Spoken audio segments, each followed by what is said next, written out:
Patay na po lahat ng tanim na mais dito po sa Isabela. Sana po matulungan po kami ng gobyerno para makatanim po kami ulit sa susunod na taniman po. Dahil kahit umulan pa po, wala na pong pag-asang mamunga po. Mahigit isang buwan nang halos walang ulan sa ilang bahagi ng Isabela, kaya tuluyang natuyo ang maraming maisan. Karamihan sa mga magsasaka ay umaasa lamang sa ulan sa pagpapatubig habang ang mga nagtatanim ng palay ay apektado rin dahil sa limitadong supply ng tubig mula sa Magat Dam. Si Aling Tersing, 5.5 ektarya ng maisan nila ang natuyo na.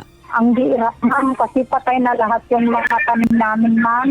Malaki ang pagkalugi ng mga magsasaka dahil karamihan sa kanila ay nangutang pa ng puhunan para sa binhi, abono at iba pang gastusin sa pagtatanim.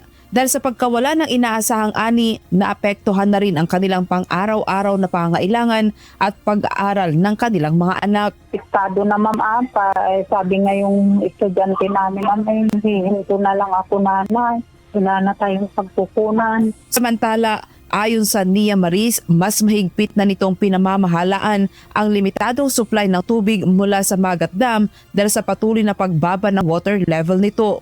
Nakikipag-ugnayan din ang ahensya sa iba pang sangay ng pamahalaan para sa mga hakbang tulad ng cloud seeding at pagbibigay ng tulong sa mga apektadong magsasaka. Habang patuloy na naghihintay ng pag-ulan, umaasa ang mga magsasaka sa Isabela na makatatanggap sila ng agarang tulong upang makabawi sa kanilang mga pagkalugi at muling makapagtanim sa susunod na taniman. Ang gusto lang namin, ma'am, sana may ibibigay ang gobyerno na tulong sa mga farmers ng palay at mais.